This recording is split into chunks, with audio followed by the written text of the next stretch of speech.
mouvement d'opinion qui montre qu'on est, alors peut-être là le symptôme qu'on est tout simplement un peu paumé et peut-être totalement incapable de faire quoi que ce soit, puisque le politique ne fait rien a priori devant ces questions de finances. Oui, oui, ce que j'entends dans cet argument-là, on l'entend beaucoup ces jours-ci, c'est de dire quelqu'un qui gagne beaucoup d'argent, normalement, logiquement, il devrait se placer aux côtés du système. Il devra approuver le système tel qu'il est. Alors quand il y a quelqu'un qui a un peu l'esprit Robin des Bois, qui est un peu un rebelle, etc., qui dit ça m'est égal, le fait que que j'ai beaucoup gagné d'argent, je suis quand même quelqu'un qui pense quelque chose par rapport à la situation.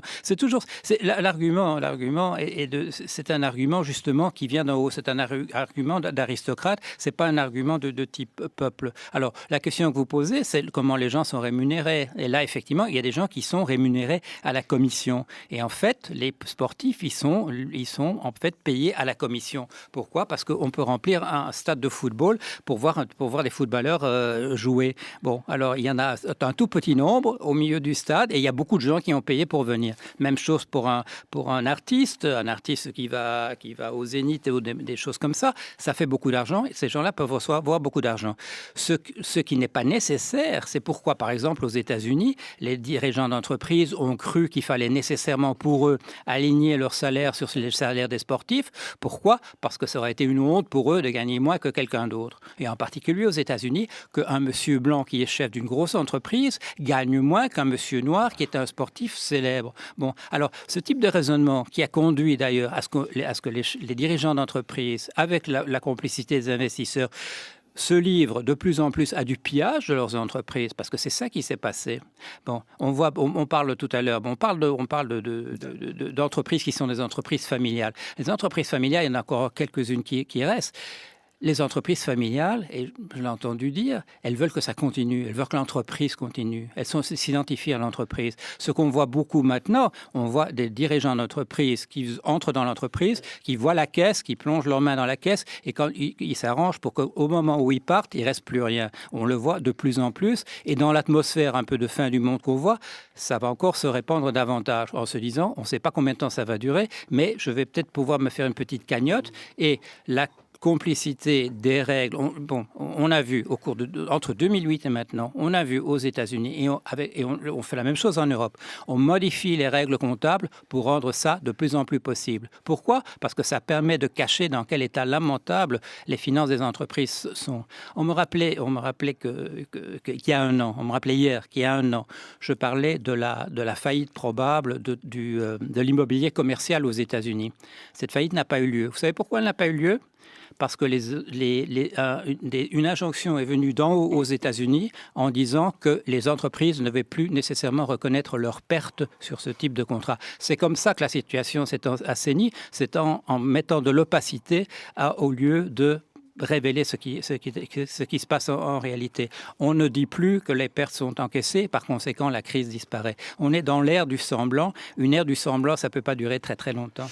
Comment observez-vous, Paul Jorion, l'actualité justement, puisque vous faites allusion à cette question de l'entreprise familiale, c'est cette actualité feuilletonesque entre, par exemple, la question Bettencourt, où l'heureux dénouement, dit-il, montre que la société L'Oréal se resserre sur un nœud familial, indépendamment de savoir si ce dénouement est réel ou pas sur le plan de l'affection ou de l'amour des parties concernées, peu importe, mais on voit en tout cas que la structure familiale est renforcée, puisque le gendre, le fameux gendre tant craint, va prendre la direction, entre autres, une des directions importantes du groupe.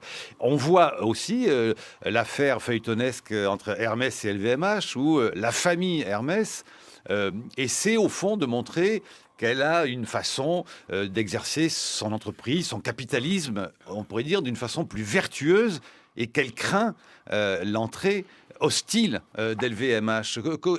Et qu'au fond, la gestion dite pépère à une époque de cette entreprise a montré qu'elle résistait plutôt bien. Comment observez-vous cette actualité-là ? Oui, il y a plusieurs dimensions. La première, c'est la bonne santé de l'industrie de luxe, mais on ne va pas parler de ça parce que bon, ça fait partie du problème précédent. L'autre aspect, c'est les entreprises familiales. Et comme je le disais, il y a dans les entreprises familiales, il y a un souci, je dirais, il y a un souci de l'entreprise. L'entreprise existe comme une personne en elle-même et qui peut parfois même imposer sa propre logique aux logiques familiales. C'est-à-dire qu'on a l'impression que c'est l'entreprise qui vit et qu'elle a des serviteurs et que les membres de la famille sont les serviteurs à son service. Il y a d'autres aspects dans ce que vous dites. Il y a l'aspect affaire de cour, c'est-à-dire des histoires qu'on a toujours entendues à toutes les époques sur les mœurs bizarres des gens qui sont au sommet. Parce qu'effectivement, c'est assez rocambolesque ce qu'on a entendu là. Comme on le sait, dans l'affaire Bettencourt, les ramifications, c'est probablement les ramifications, ce qui existe toujours, là, les questions de savoir de l'intrication entre les milieux de dirigeants et les milieux de certaines familles qui ne payent peut-être pas entièrement leurs impôts, qui se rendent même pas compte de ce qu'ils font quand on les interviewe à ce sujet, qui ne savent plus trop s'il y a un milliard là, ou si on a déclaré ceci ou cela. Tout ça, oui, ce sont des affaires de cours simplement qui viennent simplement alimenter, je dirais, la mauvaise opinion qu'on a justement parmi les footballeurs et les gens ordinaires sur ce qui se passe dans ces milieux-là. Il y a beaucoup d'aspects dans ce que vous dites. Oui, on peut peut-être quand même dire mais l'entreprise familiale comme vertu. Comme je disais, c'est ce qui se passait traditionnellement. On a vu ça. Moi, j'ai vu ça essentiellement dans les sociétés de type rural, les sociétés traditionnelles. C'est que les individus sont subordonnés à la poursuite de l'unité économique. C'est-à-dire que j'avais un professeur à Cambridge qui était convaincu qu'il voyait dans un certain nombre d'actes notariés du XVIIe siècle, des choses comme ça. Il était convaincu qu'il voyait, lui, la naissance de l'individualisme. Et moi qui avais travaillé avec des pêcheurs, avec des pêcheurs en Europe et avec des pêcheurs en Afrique, je voyais tout à fait autre chose. C'est-à-dire qu'une unité économique qui fait vivre une famille, c'est quelque chose de très fragile et qu'il faut absolument protéger. Et on sacrifie de manière, je dirais, brutale l'intérêt ou le destin même des individus pour permettre à cette unité de se survivre. J'ai vu ça avec des bateaux de pêcheurs, des équipages de pêcheurs, où il y a des drames qui se passent, mais il faut que l'équipage continue, il faut que le bateau continue, parce que sinon c'est la mort de tout le monde. Moi je parle de situation de société où c'était pas rare encore qu'il y avait des gens qui mouraient de faim quand ça ne marchait pas. Alors l'unité familiale, oui, ça vient de là, c'est quelque chose qui existe depuis longtemps, et puis les sociologues avaient étudié ça. Il y a un sociologue russe en particulier, une victime du stalinisme qui s'appelait Chayanov, qui avait étudié ça de manière très précise, qui avait vu comment ça fonctionnait. Alors ça c'est l'unité familiale. Ça se survit, mais dans ce milieu où on est passé d'investisseurs qui faisaient des avances à une compagnie à une situation où les investisseurs sont devenus propriétaires des compagnies, qui demande des dividendes comme la livre de chair et qui permet rarement à l'entreprise de pouvoir continuer de manière normale, c'est-à-dire sans devoir emprunter. Ces entreprises familiales sont un petit peu des survivances. Il est intéressant que dans le cas d'Hermès, évidemment, c'est à la conjonction justement de l'entreprise familiale et de l'industrie du luxe qui, elle, se porte très bien parce que, quand on regarde ce qui marche bien à la bourse en ce moment, ce sont les institutions financières parce que les gouvernements sont toujours derrière, et les instances internationales aussi, et l'industrie du luxe. C'est le temps du débat. Je sais que Flore Vasseur nous attend direct de Lyon et Marc Ravetz. Mais Marc, vous vouliez intervenir et Flore ensuite. Oui, j'ai été frappé par l'usage du mot irresponsable ces jours-ci. Parce que finalement, Alain Gérard Slama a tout à fait raison. Il est irresponsable de se révolter. C'est même odieux d'ailleurs. Il faut se révolter intelligemment. Mais non, mais comme c'est un sportif, en plus, il est stupide. Mais non. Il joue, c'est un sacré sportif, et pas seulement. Mais voilà, c'est aussi un sacré bonhomme. Il est très bon acteur. Je suis très frappé par une chose. Qu'on vérifie aussi avec l'affaire Wikileaks Assange et qu'on vérifie avec l'affaire Cantona, il y a une espèce de dépossession des experts autoproclamés en ce moment. Les gens qui doivent pouvoir interpréter les choses, qui doivent pouvoir nous représenter, vous représenter, nous s'autoriser à penser, comme disait l'autre irresponsable qui avait fondé les Restos du Cœur, son nom m'échappe aujourd'hui, qui était également, encore un genre irresponsable. Évidemment que ce sont des cris irresponsables. Évidemment que chaque proposition prise en elle-même est stupide. En même temps, je suis très frappé en écoutant Paul Jorion par l'accumulation des symptômes. On peut leur tourner le dos complètement. On peut dire mais non, tout ça n'a aucune importance. Ce sont des imbéciles qui crient, des sportifs qui veulent se faire un relais. On peut s'en inquiéter. Non. Il y a... Et j'étais très interpellé par au tout début de vos interventions, au début de l'émission, quand vous disiez mais que l'alternative... Mais alors là, je vais vous poser la question. L'alternative, c'est carrément de se dire, mais il faut penser autrement que en surconsommation. Il faut penser. Mais est-ce que c'est pas vous là qui n'êtes pas totalement alors irresponsable, Paul Jorion? Ah, pas du tout. Non, moi, je suis un sociologue, anthropologue, comme on l'a dit. Bon, j'ai appris la finance sur le tas, donc je comprends un petit peu comment ça marche. Mais non, je fais des analyses. Et puis, quand on me demande de parler de... C'est terrible. Ah, si on ne consomme plus? Ah, mais je n'ai pas dit qu'il fallait pas cesser de consommer. Non, les familles doivent vivre. Un problème général, c'est qu'en général, la plupart des gens étaient salariés et ils obtenaient leur revenu du travail.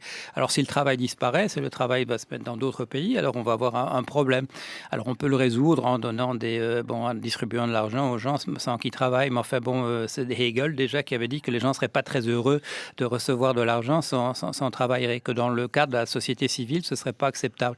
Donc, je ne sais pas si c'est la bonne approche. Il y a une autre manière, on peut quand même commencer à distribuer l'argent autrement, et on peut distribuer l'argent autrement en s'arrangeant pour que tout n'existe pas à crédit, pour que les ménages ne doivent pas tout acheter à crédit, pour que les entreprises ne doivent pas tout opérer à crédit. Ce serait quand même pas mal si les ressources se trouvaient un petit peu à l'endroit où elles sont nécessaires, à la fois dans les ménages, pour leur permettre de consommer, et en même temps dans les entreprises.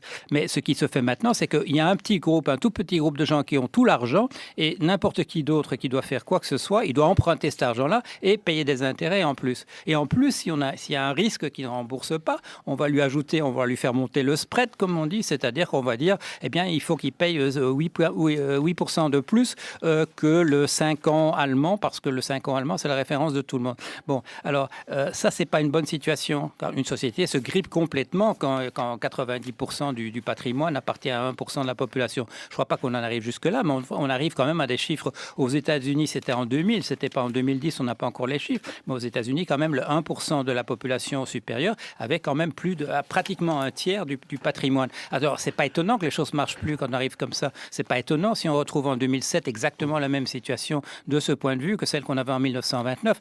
Si les choses éclatent à ce moment-là, c'est pas sans rapport avec le fait que pour tout argent qu'on doit avoir, on doit l'emprunter et payer des taux d'intérêt. Et bon, c'est un Allemand qui avait calculé ça dans les années 90. Dans tout ce qu'on achète, il y avait 30%, en Allemagne en 90, il y avait 30% de ce qu'on payait qui était simplement des intérêts payés quelque part à quelqu'un. Bon, tout ça commence, et plus c'est concentré, plus ça va augmenter.